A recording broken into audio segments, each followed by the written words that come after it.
Había 11 millones de dólares en efectivo sobre esa mesa, y yo era la única mujer en esa habitación que no estaba llorando. Los demás, generales, políticos, hombres que firmaban órdenes de muerte antes del desayuno, me miraban como si esperaran que me derrumbara. No lo hice. Nunca lo hice. Eso es lo que nunca entendieron de mí. Que yo no llegué al narco porque me obligaron, porque me enamoré del hombre equivocado o porque no tuve opciones. Llegué porque era mejor que todos ellos, y lo supe desde el primer día. Mi nombre es Sandra Ávila Beltrán. Me llaman la Reina del Pacífico. Y lo que voy a contarte esta noche no lo encontrarás en ningún expediente judicial, en ninguna entrevista de televisión, en ningún libro que haya salido con mi nombre en la portada.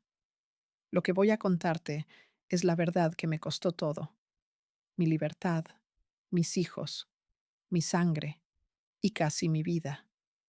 La verdad sobre lo que realmente fui. No una narcoesposa de lujo, no una figura decorativa rodeada de sicarios. Fui la mensajera del Chapo ante la CIA. Fui el canal entre el cartel más poderoso del mundo y la agencia de inteligencia más temida del planeta.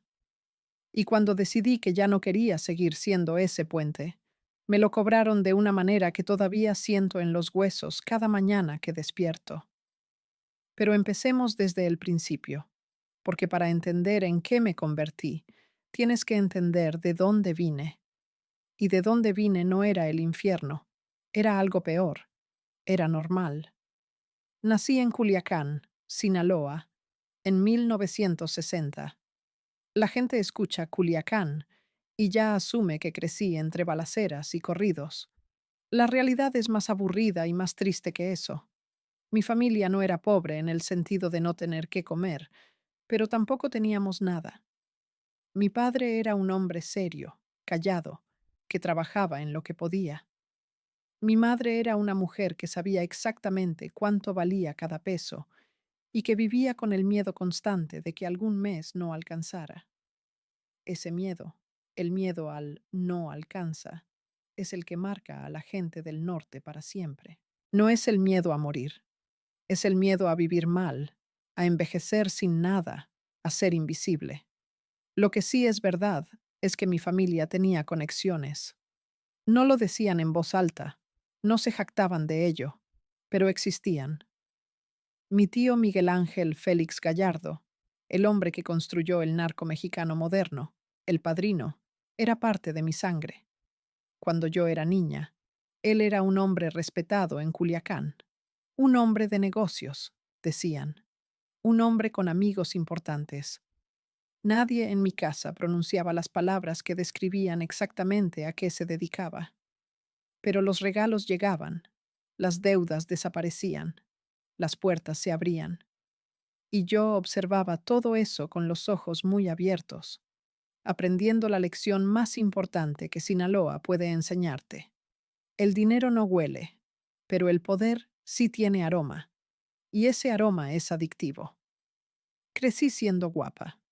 Lo digo sin vanidad, porque la belleza en ese mundo no es un regalo, es una herramienta y a veces es una trampa. Los hombres me miraban desde muy joven y yo aprendí a usar esa mirada como palanca, no de la manera en que la gente piensa. No me acosté con medio cartel para subir. Usé la atención que generaba para observar, para escuchar, para estar en las habitaciones donde se tomaban las decisiones mientras todos asumían que yo solo era parte de la decoración. Ese fue mi primer entrenamiento como espía, aunque entonces no lo sabía. A los 16 años me enamoré, o creí enamorarme, que es lo mismo cuando tienes 16. Su nombre no importa ahora. Era mayor, tenía dinero, tenía un Camaro rojo y una forma de hablar que hacía sentir que el mundo era más grande de lo que Culiacán permitía imaginar. Duró poco. Lo que duró más fue lo que vino después. A los 17 años, era madre soltera en una ciudad donde eso significaba que tu vida ya estaba escrita, y el texto no era agradable. Fue entonces cuando el mundo de mi tío empezó a hacerse más real para mí. no de golpe. Así nunca funciona. Funciona por acumulación, por pequeños favores que van construyendo una deuda que nunca se menciona, pero que todos saben que existe. Un dinero que llega cuando más lo necesitas. Una presentación aquí, un contacto allá. Un trabajo que no requiere preguntas y paga 3 veces lo que cualquier otra cosa. Y tú dices que sí porque tienes un hijo que alimentar y porque en el fondo, en ese lugar oscuro donde guardas las verdades que no te atreves a decirte, ya sabes exactamente con quién estás haciendo trato. Mi primer trabajo real para la organización fue a los 22 años. No fue espectacular. No disparé a nadie. No crucé kilos de cocaína. Llevé un mensaje, un sobre sellado de una ciudad a otra. Me dijeron exactamente qué ruta tomar, a qué hora llegar, a quién entregárselo, y qué decir si alguien me preguntaba algo. Era tan simple que casi me pareció ridículo. Y cuando regresé, había un sobre diferente esperándome, con dinero adentro, más dinero del que mi madre ganaba en 2 meses. Ahí está. Ese es el momento. No hay drama en él. No hay música de fondo. No hay un villano que te seduce con promesas de grandeza. Hay un sobre con dinero y una decisión que tomas en 3 segundos, porque la alternativa es volver a contar centavos, y la aritmética no te favorece. Ese es el momento en que vendí mi alma, y lo volvería a hacer, porque la otra versión de mi vida, la versión honesta y pobre, ya la viví en los años siguientes desde la cárcel, y te juro que prefiero lo que fui a lo que podría haber sido. Los años siguientes fueron una construcción lenta y deliberada. No me convertí en la reina del Pacífico de un día para otro. Me convertí en algo más valioso primero. Me convertí en alguien de confianza. En el narco, la confianza vale más que cualquier otra cosa, más que la valentía, más que la lealtad declarada a gritos, más que los años de servicio. La confianza se gana en silencio, cometiendo los encargos que no se hablan, guardando los secretos que queman, y nunca, nunca fallando en lo que te dicen que hagas. Para mis 25 años ya era un engrane esencial en la maquinaria de lo que entonces se llamaba el Cártel de Guadalajara.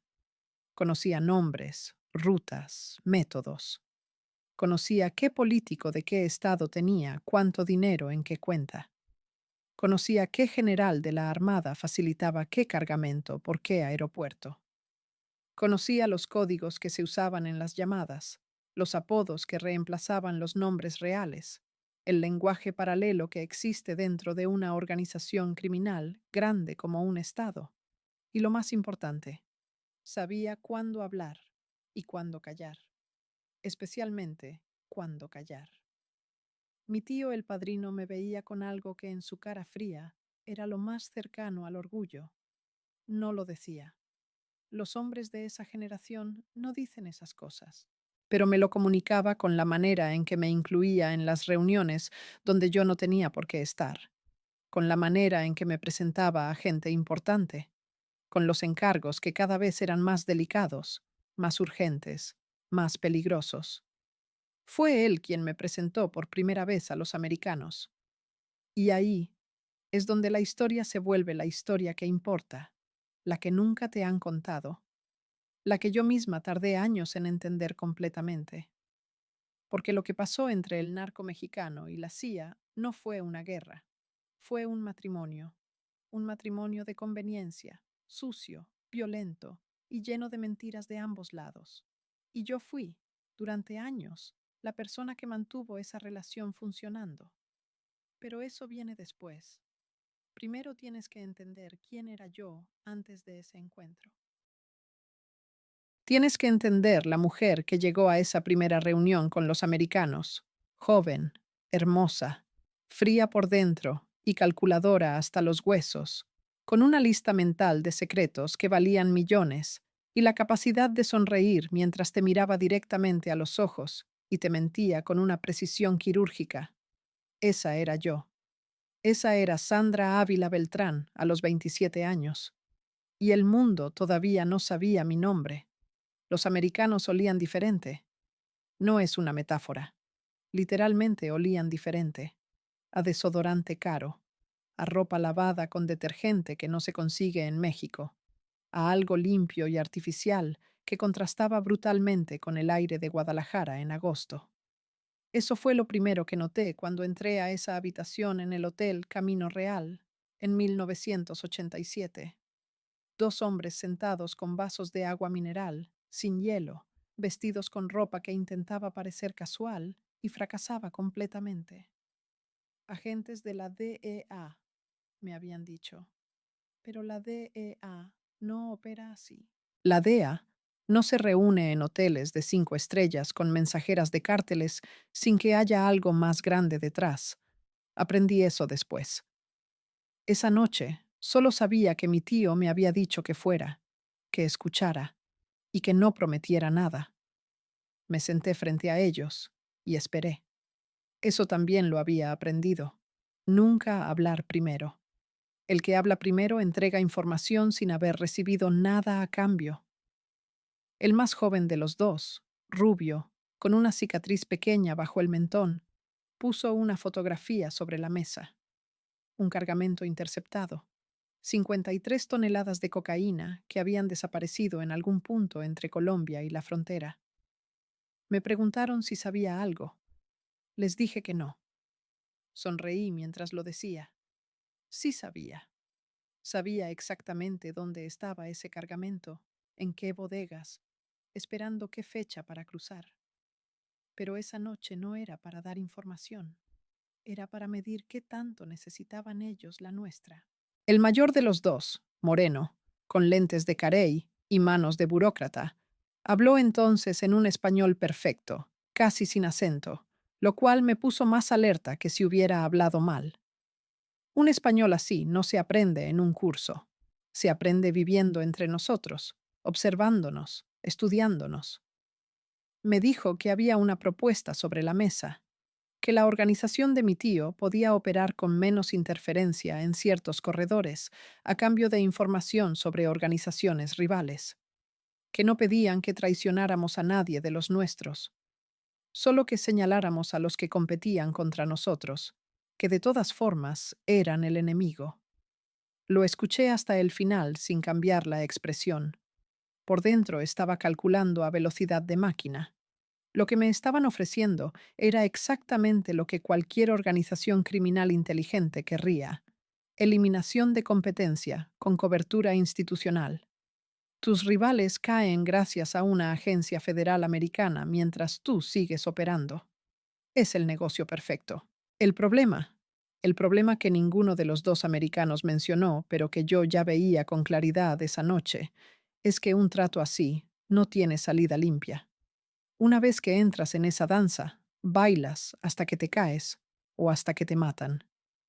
Les dije que llevaría la propuesta. Les dije que la respuesta tardaría una semana. Me levanté, les estreché la mano y salí de esa habitación sintiéndome como si acabara de cruzar una frontera que no estaba marcada en ningún mapa, pero que todo el mundo en ese mundo sabe que existe. La frontera entre ser criminal y ser activo, entre operar en las sombras y operar con la sombra de alguien más grande cubriéndote. Mi tío escuchó mi reporte esa misma noche. Sentado en el sillón de cuero de su estudio, con un vaso de brandy que no tocó en toda la hora que duró mi relato, me escuchó con los ojos semicerrados, como siempre hacía cuando procesaba información importante. Cuando terminé, guardó silencio un minuto completo. Luego dijo, ¿y tú qué piensas? Era la primera vez que me preguntaba mi opinión sobre algo de peso. Supe que era una prueba tanto como una pregunta real. Le dije lo que pensaba, que el trato convenía en el corto plazo y era peligroso en el largo, que los americanos siempre terminan por redefinir las reglas del juego a su favor, que la información fluye en una sola dirección real, aunque ellos finjan que es un intercambio, pero que en ese momento específico, con la presión que la DEA estaba aplicando sobre las rutas del Pacífico, Aceptar les daba tiempo para reorganizarse y para consolidar los corredores que más importaban. El padrino me miró un momento más. Luego asintió una vez, levantó el vaso y bebió. La reunión terminó, y sin que nadie lo dijera en voz alta, yo me convertí esa noche en el canal de comunicación entre el cártel de Guadalajara y la inteligencia americana. No tenía título, no tenía contrato. Tenía algo más valioso: la confianza de ambos lados, construida sobre la mentira compartida de que cada uno pensaba que me tenía completamente a su favor. Los años siguientes fueron los años del dinero. No voy a fingir que no disfruté esa parte. Sería una hipócrita, y ya te dije que la hipocresía no va conmigo. El dinero que manejaba, que moví, que vi pasar por mis manos en esos años, tiene demasiados ceros para que el cerebro humano los procese con naturalidad. Aprendes a verlos como números, como unidades abstractas, porque si te detienes a pensar en lo que representan, en la cadena de dolor humano que produce cada billete, te vuelves loco, o te vuelves lo que se volvieron muchos de los hombres que conocí: monstruos que se anestesian con más dinero, más poder y más violencia. Viví en Guadalajara, en Culiacán, en Ciudad de México. Tuve casas en los tres lugares simultáneamente, cada una amueblada con un gusto que entonces llamaba sofisticado y que ahora reconozco como la ostentación nerviosa de alguien que en el fondo sabe que todo puede desaparecer mañana. Viajaba en avionetas privadas. Usaba ropa que costaba lo que un maestro de escuela gana en 6 meses.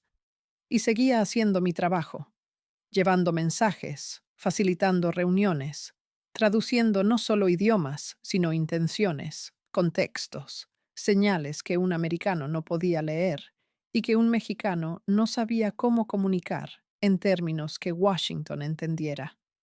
Fue en esos años cuando conocí a Amado Carrillo Fuentes, el Señor de los cielos. Hablar de Amado es hablar del hombre más inteligente y más frío que jamás pisó el narco mexicano. No era espectacular en lo físico, no era de los que llenaban la habitación con carisma, era de los que llenaban la habitación con silencio, con una densidad de presencia que hacía que el aire se sintiera más pesado cuando él estaba. Me lo presentaron en una reunión en Chihuahua, en una casa tan normal, tan de clase media, tan invisiblemente aburrida, que ese era exactamente el punto. Amado entendía que el lujo visible es una señal para los enemigos. El poder real no se exhibe. Me miró con esa evaluación rápida y total que tienen los hombres que llevan años midiendo a las personas para decidir si son útiles o peligrosas. Luego preguntó, sin preámbulo: ¿qué tan seguido hablas con los gringos? Se lo dije. No el contenido, no los detalles operativos, pero sí la frecuencia y la estructura general.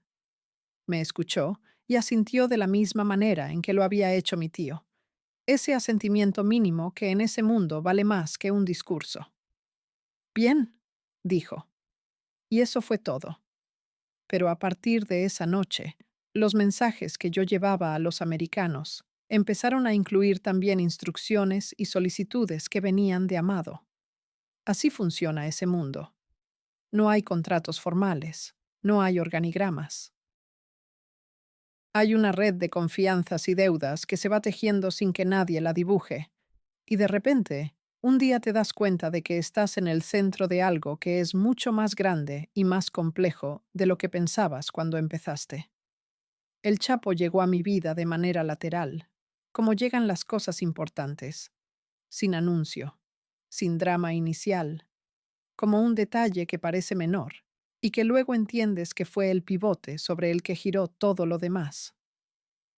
Joaquín Guzmán lo era en esos años un operativo eficiente dentro de la organización de mi tío, alguien que se encargaba de la logística en Sinaloa con una efectividad que todo el mundo notaba, pero que no generaba todavía la leyenda que vino después.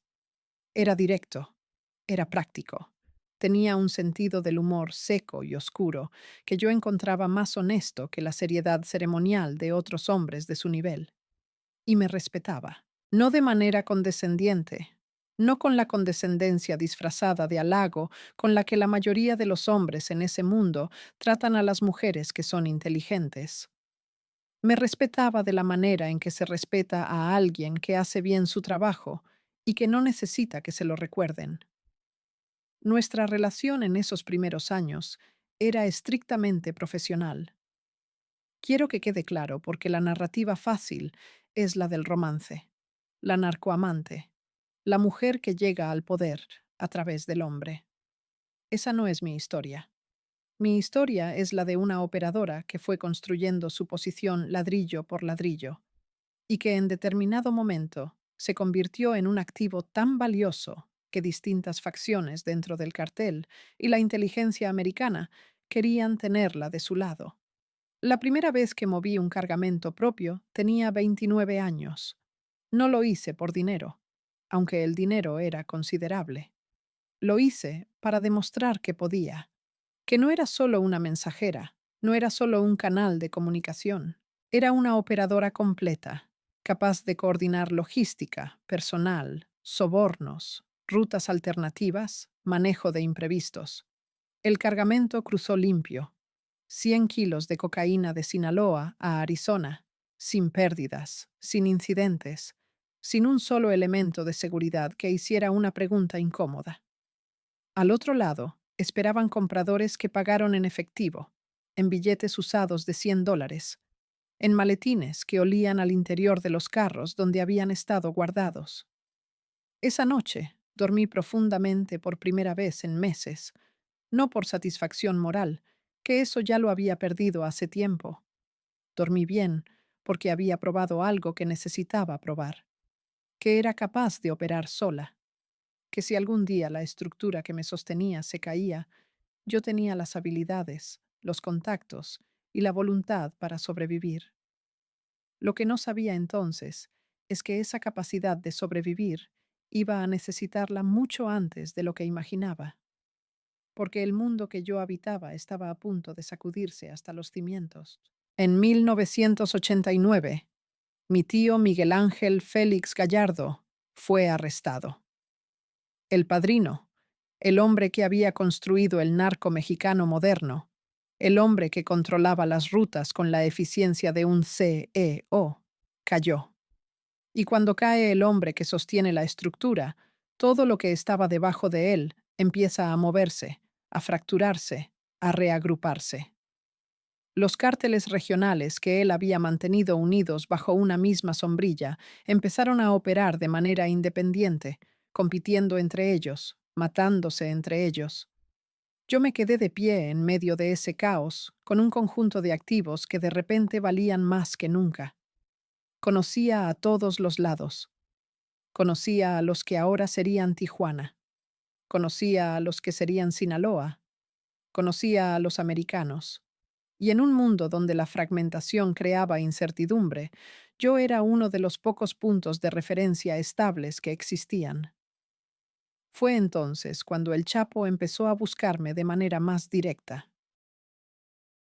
Y fue entonces cuando los americanos subieron la intensidad de sus contactos conmigo. Dos fuerzas jalando en la misma dirección aparente, pero con objetivos que yo ya sabía que eran incompatibles. Y yo en el centro, sonriendo a ambos lados, guardando mis propias cartas contra el pecho, esperando el momento exacto en que saber más que todos los demás se convirtiera en ventaja real. Ese momento llegó, y lo que pasó después cambió todo. Hay una cosa que el cine nunca muestra bien sobre la violencia narco, y es el olor. Las películas te dan la imagen, el cuerpo, la sangre, el gesto dramático del sicario bajando el arma, pero no te dan el olor, y el olor es lo que se queda. Es lo que te persigue a las 3 de la mañana cuando llevas 20 años queriendo olvidar y tu cerebro se niega. Carne quemada huele diferente a lo que imaginas. No es un olor completamente repulsivo al principio, y eso es lo más perturbador. Tiene una dulzura al inicio que luego se convierte en algo que te cierra la garganta y no te suelta.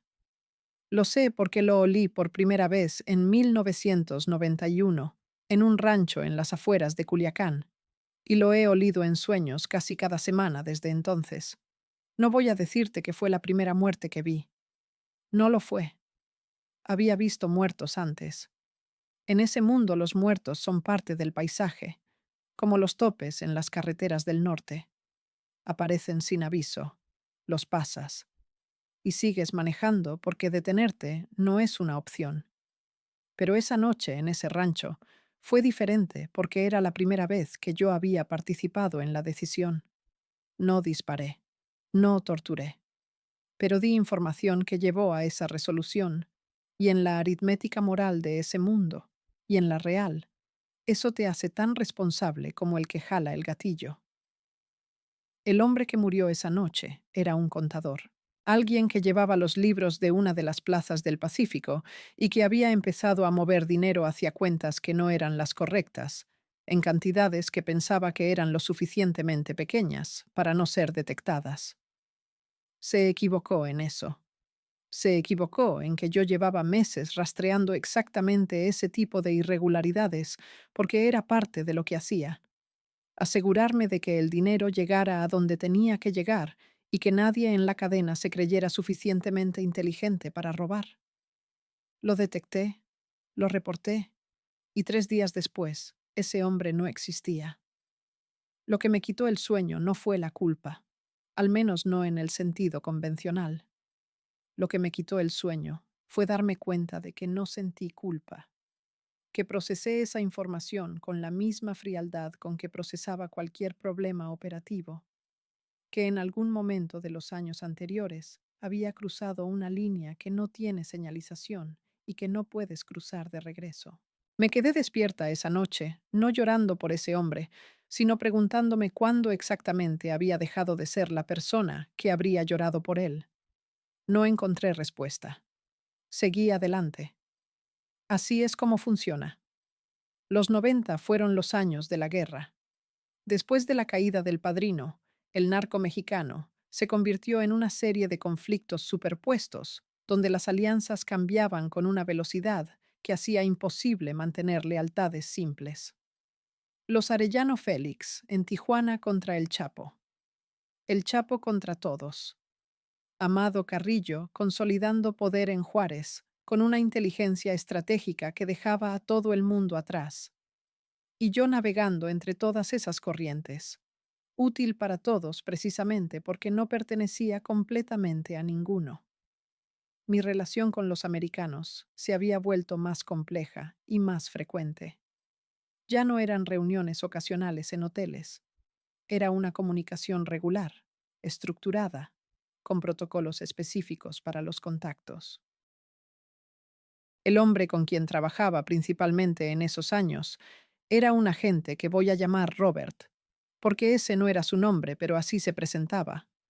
Robert hablaba español con acento texano, era metódico hasta la obsesión, y tenía la capacidad perturbadora de hacer que una conversación sobre información que llevaría a arrestos, muertes y destrucción de familias sonara completamente burocrática, como una reunión de negocios sobre cifras de ventas trimestrales. Robert me dejó claro desde el principio cuál era la lógica americana en todo esto. No les interesaba el narco como problema moral, les interesaba como problema de control. El narco genera dinero. El dinero genera poder. El poder genera inestabilidad política en países que Washington necesita estables o necesita inestables dependiendo del momento. La cocaína que cruzaba la frontera era casi secundaria en su análisis. Lo que primaba era quién controlaba qué territorio, qué políticos estaban en qué bolsillo y qué organización representaba el menor riesgo de generar el tipo de caos que se volvía inmanejable. En ese esquema, el cártel de Sinaloa, y específicamente el Chapo, después de que empezó su ascenso real en los 90, era el candidato preferido de Washington, no porque fueran mejores personas, sino porque eran predecibles, porque eran pragmáticos, porque priorizaban el negocio sobre la política y porque su modelo de operación era menos propenso a generar los espectáculos de violencia masiva que creaban presión pública inmanejable. Los Arellano Félix eran sanguinarios de una manera que generaba titulares. El Chapo era sanguinario de una manera que generaba resultados sin tanto ruido mediático. Para una agencia de inteligencia, esa diferencia importa muchísimo. Yo era el canal a través del cual esa preferencia se traducía en acciones concretas. Información sobre rutas de los Arellano que llegaba a la DEA. Datos sobre operaciones de organizaciones rivales que de repente resultaban en operativos fortuitos de la PGR. El Chapo no lo sabía todo sobre mis contactos americanos. Nadie sabía todo. Esa era mi protección. Mantener compartimentos de información que nunca se solapaban completamente para ninguna de las partes. Cada quien tenía una versión de Sandra que le convenía creer, y yo me aseguraba de que esa versión fuera suficientemente real para sostener la confianza, pero nunca tan completa como para hacerme prescindible o peligrosa. Hubo una noche en Mazatlán que resume mejor que ninguna otra lo que era ese horror cotidiano del que te hablo. Era 1994, diciembre, y había una fiesta en una casa frente al mar que pertenecía a uno de los operadores principales de la plaza de Sinaloa. Una de esas fiestas que empezaban a las 10 de la noche y no terminaban hasta que el sol hacía imposible ignorar la devastación. Había políticos, había artistas, algunos nombres que todavía aparecen en televisión, que todavía dan entrevistas hablando de sus valores y su compromiso con México. Había militares de alto rango en uniforme de civil que bebían whisky escocés y hablaban de fútbol, mientras en la misma habitación se discutían detalles de cargamentos que cruzarían sus propios retenes la semana siguiente. Y había una mujer llorando en un cuarto del fondo de esa casa. La encontré por accidente buscando un baño. Una mujer joven, veintitantos años, con la cara golpeada de una manera que era reciente, esa hinchazón caliente y brillante que tiene cuando es de pocas horas. Me miró, y en sus ojos había algo que reconocí, aunque no quería reconocerlo. La mezcla exacta de miedo y resignación que produce saber que pedir ayuda a la persona equivocada puede ser peor que no pedir ayuda a nadie. La miré un momento. Ella me miró. Cerré la puerta. Volví a la fiesta. Tomé una copa de champán y hablé de negocios con un general que 2 años después estaría en la nómina del cártel de Juárez. Y esa decisión de cerrar esa puerta, esa decisión que tomé en 2 segundos, es una de las que todavía cargo con más peso. No porque sea la peor cosa que hice, sino porque fue una elección completamente voluntaria, sin presión, sin miedo, sin ninguna justificación operativa, solo indiferencia. Y la indiferencia, te lo digo ahora, es peor que la maldad activa, porque la maldad activa al menos reconoce que existe algo que está dañando. La indiferencia dice que ese algo no importa lo suficiente para registrarse. Así estaba yo en esa época. Así de lejos había llegado de la niña de Culiacán, que contaba centavos con su madre. Las operaciones crecieron en tamaño y en complejidad durante la segunda mitad de los 90. Manejaba coordinación de cargamentos que medían su contenido en toneladas, no en kilos. Supervisaba redes de lavado que pasaban por negocios en 4 países. Y seguía con mis contactos americanos, que para entonces ya no eran solo de la DEA. Había alguien más en la ecuación, alguien que Robert me presentó en una reunión en San Diego en 1996 con la misma naturalidad con que podrías presentar a un colega de oficina. Un hombre de traje gris, cabello cortado casi militar, que no dio apellido y cuya tarjeta, si es que alguna vez tuve una, no recuerdo haber visto. Lo que sí recuerdo es lo que dijo en esa reunión, casi sin preámbulo. Necesitamos saber qué está pasando con el general Gutiérrez Rebollo. Si ese nombre no te dice nada, te lo explico.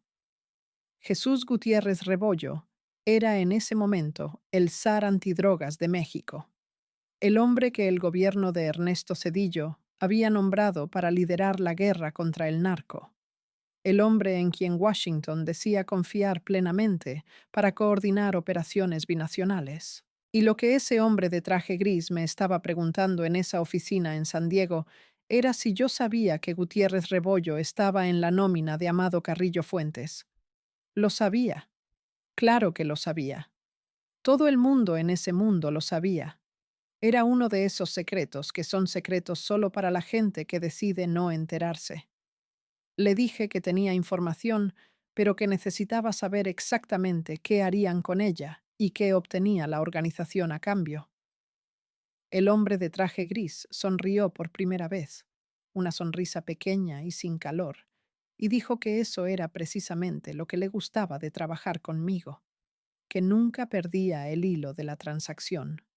Gutiérrez Rebollo fue arrestado en febrero de 1997, y con su caída empezaron a caer otras piezas del tablero, algunos que eran competencia directa, algunos que eran aliados, algunos que simplemente sabían demasiado y cuya caída era conveniente para alguien, aunque nunca quedara completamente claro para quién.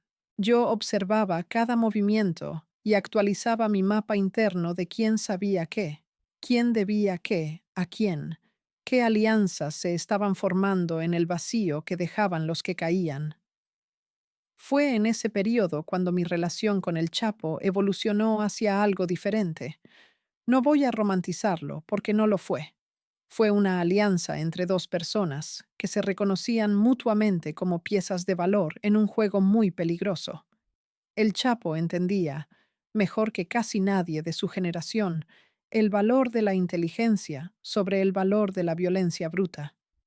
No es que rechazara la violencia, era perfectamente capaz de ella y de ordenarla sin parpadear, pero entendía que la violencia sin inteligencia es cara e ineficiente.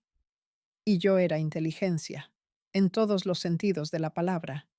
Empezamos a reunirnos de manera más regular, siempre en lugares que cambiaban, siempre con procedimientos de seguridad que él mismo diseñaba y que eran más sofisticados de lo que la mayoría de la gente imagina cuando piensa en un narco de los 90. El Chapo tenía una paranoia funcional, el tipo de paranoia que no te paraliza, sino que te mantiene vivo. Nunca llegaba directo a ningún lugar. Nunca usaba el mismo teléfono 2 veces en la misma semana. Nunca hablaba de negocios específicos en interiores sin haber revisado el espacio previamente. Y escuchaba. Escuchaba con una concentración que yo solo había visto en mi tío y en el hombre de traje gris de San Diego. Esa capacidad de procesar lo que le decías mientras simultáneamente evaluaba lo que no le estabas diciendo. Le llevé mensajes a los americanos de su parte durante años. No siempre mensajes en el sentido literal. A veces eran acciones. Un cargamento que cruzaba por un corredor diferente al esperado como señal de que algo había cambiado. Una detención que no ocurría cuando debía ocurrir como comunicación de que el acuerdo seguía vigente. Un nombre que aparecía en una lista de objetivos de la DEA como confirmación de que alguien había dejado de ser protegido. Era un lenguaje sin palabras, construido de hechos y silencios, y yo era la intérprete. Lo que el Chapo no sabía, lo que los americanos no sabían completamente, lo que nadie sabía con toda la información junta, era que yo llevaba años construyendo mi propio archivo. Fechas, nombres, montos, decisiones, conversaciones que nadie más había documentado. No en papel, no en ningún soporte que pudiera ser encontrado en un cateo, en mi memoria, ordenada con la precisión obsesiva de alguien que sabe que ese archivo es lo único que la mantiene viva si todo lo demás falla. Ese archivo fue mi seguro durante años. Y cuando llegó el momento en que decidí que ya no quería seguir siendo el puente entre dos mundos que me usaban simultáneamente, ese archivo se convirtió en la razón por la que nunca me dejaron salir completamente. Pero antes de llegar a eso, antes del momento en que decidí que tenía suficiente, hubo más. Mucho más. Hubo el episodio con los colombianos en Cancún, que casi termina en una masacre dentro de un hotel de lujo. Hubo la noche en que vi al Chapo tomar una decisión en 30 segundos que cambió la geografía del poder en 3 estados. Hubo la llamada desde un número desconocido a las 4 de la mañana en que una voz que no reconocí me dijo, en inglés perfecto y sin emoción alguna, que si yo hablaba con cierta persona específica en las siguientes 72 horas, esa persona no llegaría viva al día siguiente. Y hubo el momento en que me di cuenta de que ya no controlaba nada, que la ilusión de control que había construido con tanto cuidado durante tanto tiempo era exactamente eso, una ilusión, que era una pieza en el tablero de alguien más, y que las piezas no deciden cuándo se retiran del juego. Ese momento tiene una fecha exacta, y lo que pasó ese día es lo que destruyó todo lo que había construido. Fue el 3 de abril del 2001, un jueves. Recuerdo el color del cielo esa mañana, ese azul tan limpio que solo tiene el norte de México después de un frente frío, ese azul que parece prometer que nada malo puede pasar. Mentira.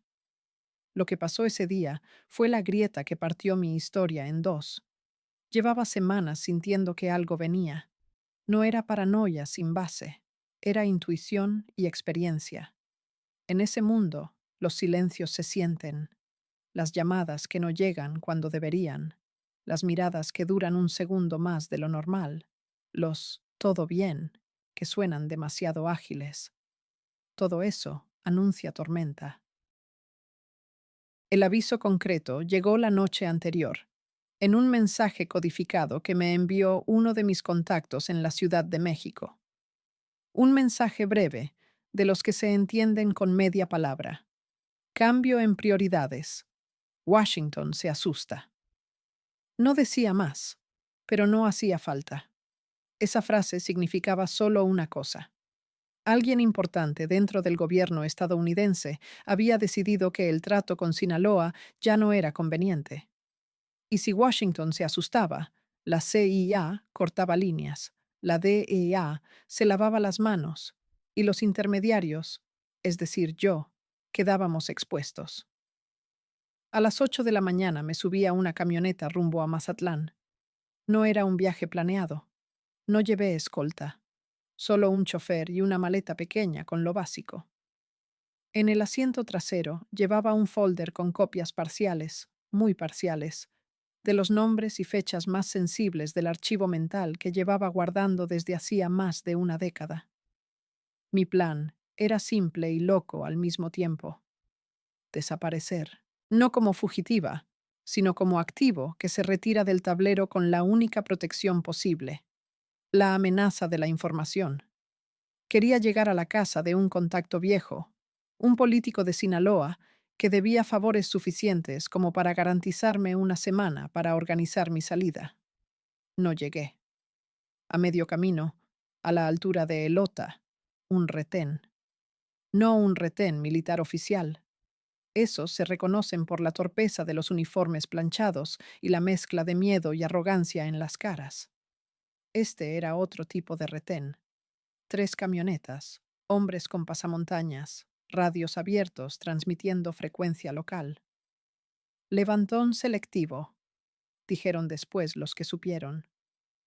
Yo no escuché nada de eso. Yo solo vi cómo el chofer bajaba la cabeza, como quien ya se entrega a lo inevitable. Me sacaron del asiento trasero, me encintaron las manos con cinta gris de ferretería y me aventaron al suelo de la camioneta. El que parecía al mando se asomó por la puerta y me dijo, con una voz tranquila, que no estaba ahí para matarme. Todavía no. Que alguien necesitaba hablar conmigo antes. No dijo quién. No hacía falta. En ese tiempo, el único que podía mandar a levantarme y luego decidir si vivía o no era Joaquín Guzmán Loera. Me tuvieron encerrada 2 días en una bodega abandonada, sin golpes, sin insultos. Eso era lo más terrible. El silencio, la espera. el sonido del agua que caía de una tubería rota en algún rincón, y mi cabeza, que no paraba. El segundo día, al amanecer, entró él, sin máscara, con una gorra beige y una camiseta que olía a gasolina y tabaco. Sandra, dijo, como si fuéramos amigos que se reencontraban después de años sin verse. Me miró con esa calma falsa que siempre lo caracterizaba antes de decir algo importante. Nos traicionaste. Lo dijo sin enojo, sin elevar la voz, pero con la certeza de quien ya tiene la respuesta, aunque igual quiera oír tu versión, solo por formalidad. No te traicioné, Joaquín, le dije. Te protegí más veces de las que sabes. Sonrió con un gesto breve. Me puso frente unas fotos. Reuniones mías con Robert en Tijuana. Registros de llamadas interceptadas. Imágenes satelitales de una casa donde había entrado un contacto americano mío. Entonces, ¿esto qué es? Era información que venía de adentro de la CIA, no de la DEA. Eso lo entendí al instante. Nadie más tenía acceso a ese tipo de material, y eso significaba algo más grave. Ya no era un asunto de quién protege a quién. Era un asunto de quién le sirve a quién. Y según las fotos, yo ya no le servía al Chapo. Seguimos hablando casi una hora, o mejor dicho, él habló. Yo me limité a responder lo justo.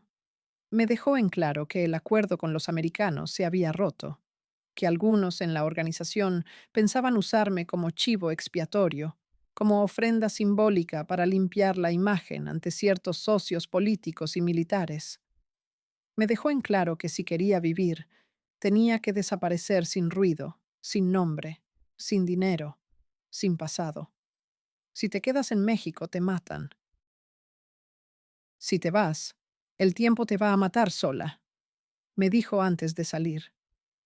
Me dejaron libre esa misma noche a un costado de la carretera, aún encintada, pero viva. Eso fue su manera twisted de misericordia. Durante meses me escondí en casas que solo unos pocos conocían. Vivía con miedo de los dos lados. Ni la CIA ni el cártel querían que yo reapareciera. Mis contactos americanos cortaron toda comunicación. Robert desapareció del mapa, y un rumor entre agentes mexicanos decía que lo habían cambiado de país de un día para otro. Mis cuentas bancarias se congelaron. Mis propiedades fueron allanadas con órdenes de cateo que nunca llegaron a tribunales. Era el castigo perfecto.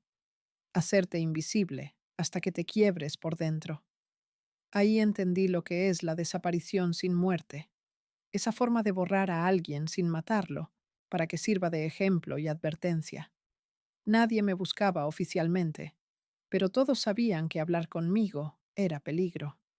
Los pocos aliados que intentaron ayudarme recibieron visitas nocturnas, no puñales ni balas, visitas de la gente de Hacienda, de Migración, de la prensa, señales. En medio de ese vacío recibí una llamada que nunca debía haber contestado. Una voz femenina, mexicana, tono profesional. Sandra, queremos tu versión. Sabemos lo de la CIA. Era una periodista de uno de los canales grandes. Yo debí colgar, pero no lo hice. La necesidad de ser escuchada era más fuerte que la prudencia. Le di una entrevista corta, telefónica, sin detalles sensibles, solo insinuaciones. 2 días después, la cinta se filtró. Y lo que vino después fue mi sentencia definitiva. A los pocos meses intenté salir de México. Tenía papeles falsos, dinero en efectivo, una ruta prevista hacia Costa Rica. Me arrestaron en 2007 en un café de la Ciudad de México, junto a un hombre al que los medios llamaron mi amante narco. No lo era. Era simplemente mi intento de escapar de un país que ya no tenía espacio para mí. Esa foto, la que circularía por todos los periódicos, fue el cierre visual del ciclo. La reina del Pacífico esposada, rodeada de federales, con el maquillaje corrido y los ojos tan abiertos que parecía ver todo lo que venía después. Me llevaron a Santa Marta, a Catitla primero, luego a un penal de alta seguridad. No me quebré. Había convivido con demasiados monstruos como para dejar que unos funcionarios mal pagados me asustaran. Los interrogatorios eran rutinarios, monótonos. Querían saber lo que ya sabían. Querían confirmación, no verdad. Y yo les di lo que necesitaban, la versión oficial, la que podía circular sin comprometer a nadie que todavía respirara. Pero cada noche, cuando apagaban las luces del módulo, me quedaba despierta mirando el techo húmedo del penal, repitiendo mentalmente la lista de nombres que guardaba desde hacía tanto. Era mi rosario. Cada nombre, una oración torcida. Cada fecha, una cicatriz que no se puede cerrar. Adentro supe cosas que no supe afuera. Supe, por ejemplo, que el archivo completo de la CIA sobre los acuerdos con el narco mexicano fue clasificado como Asset Protection Program. Supe que hubo gente que pidió usarme como informante reactivada. Supe que alguien, desde arriba, decidió que era mejor dejarme salir después de cumplir tiempo que cargar con el escándalo diplomático de mantenerme encerrada. Y cuando salí, porque eventualmente todo acaba, incluso las condenas, el mundo ya era otro. El Chapo estaba otra vez libre, después otra vez preso, después otra vez fugitivo. Los americanos ya tenían otros nombres, otros peones, otras guerras que financiar. Lo mío ya no importaba. Al menos, eso creían. No sabían que yo todavía tenía memoria, y que la memoria, cuando se rompe el miedo, se convierte en bala. Por eso ahora hablo, porque ya no tengo nada que perder, porque las balas que me deben hace 20 años o ya no tienen dueño, o ya no tienen fuerza.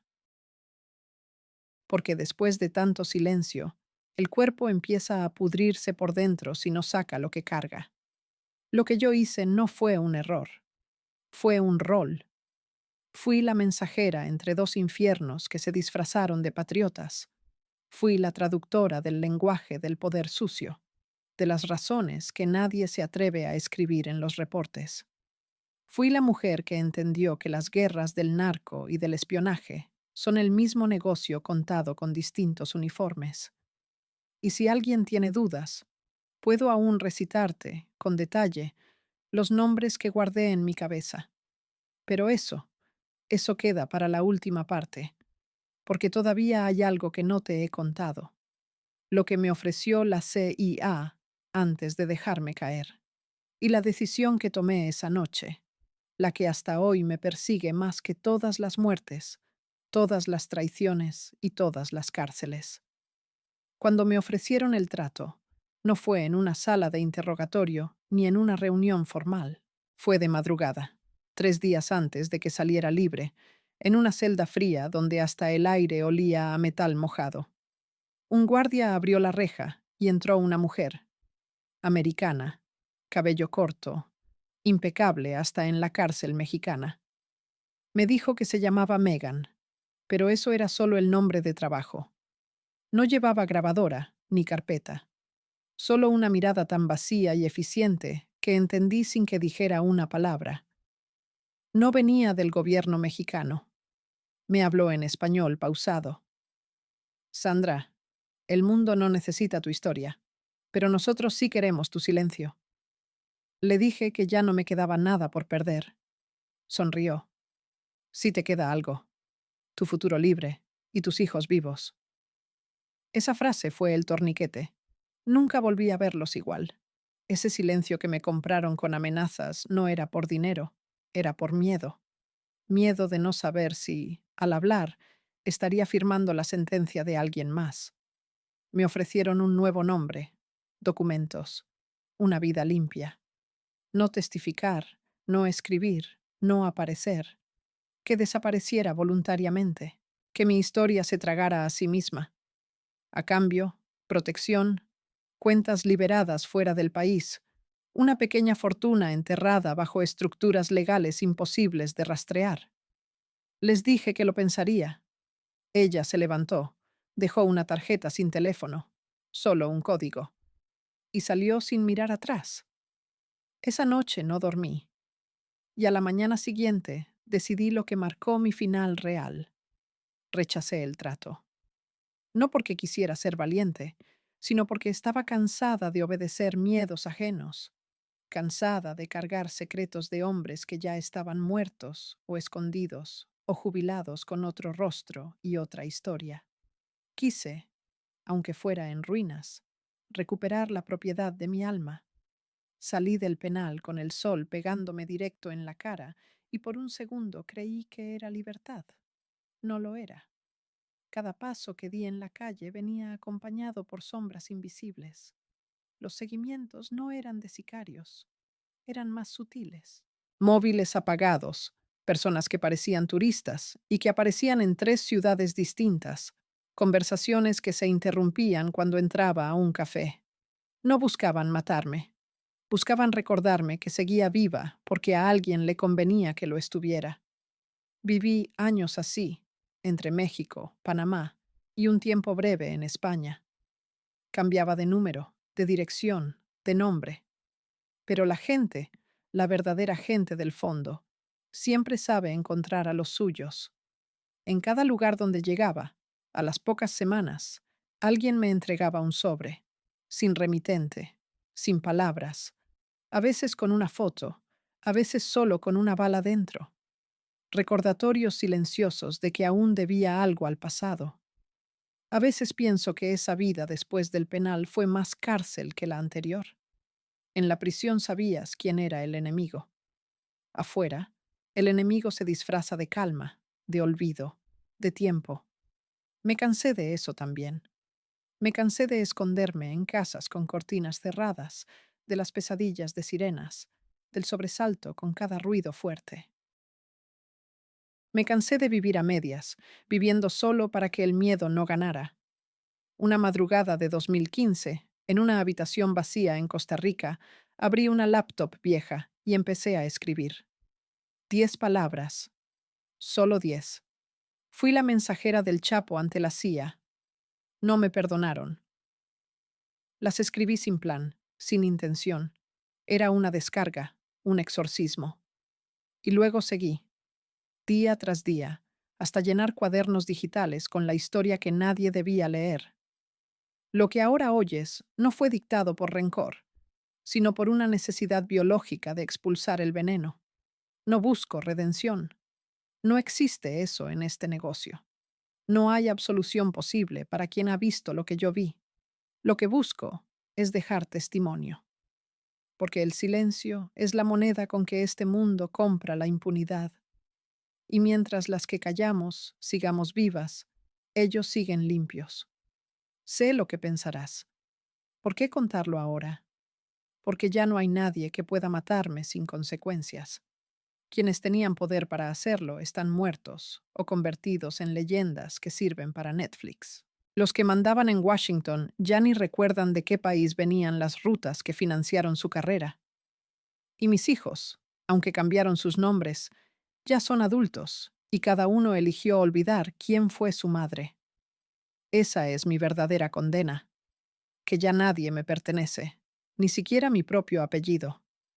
He intentado imaginar una vida diferente, una donde no hubiera aceptado aquel primer sobre, una donde hubiera sido una madre normal, una mujer de provincia con un negocio pequeño y una rutina gris. Pero no, eso nunca iba a pasar. Nací con la piel marcada por una sangre que no cree en finales tranquilos. A veces me preguntan si me arrepiento, y siempre contesto lo mismo. No. Arrepentirse supone que alguna vez creí tener opción. En ese México, en ese tiempo, en esa familia, las rutas estaban escritas antes de que uno aprendiera a leer. Lo único que hice diferente fue sobrevivir más tiempo que los demás. Hoy vivo, si se puede llamar vida, en un lugar que no importa. Nadie me conoce aquí. Vendo cosas pequeñas, hablo poco, camino con cuidado. Pero a veces, cuando llueve fuerte, escucho en el golpe del agua esas voces viejas, la de mi tío ordenando rutas, la de Robert negociando muertes por estabilidad, la del Chapo riendo bajo la lluvia después de una emboscada. voces que no callan aunque los cuerpos ya no existan. Y entonces tomo aire, siempre me cuesta. Y repito despacio mi nueva costumbre, mi oración para los días nublados. Todo lo que dijimos, todo lo que hicimos, está en los archivos que nadie quemó. Tal vez alguien los lea algún día y entienda que esta historia no fue una excepción, sino la norma, que la línea entre crimen y gobierno, entre traidor y patriota, entre mensajera y espía, es tan delgada que solo se ve cuando ya la cruzaste. Esa es mi confesión. No busco perdón. Solo quería que alguien la escuchara antes de que el destino que todos me pronosticaron finalmente me alcance. Porque sí, sé que va a pasar. La muerte no olvida, solo se retrasa. Y cuando venga, que venga sabiendo que ya conté mi parte, que el silencio con el que quisieron enterrarme se rompió al fin. Si estás oyendo esto, recuerda una sola cosa. En este mundo no sobreviven los más fuertes, sobreviven los que aprenden a morir despacio y seguir hablando después. Yo soy Sandra Ávila Beltrán, y esta fue mi verdad.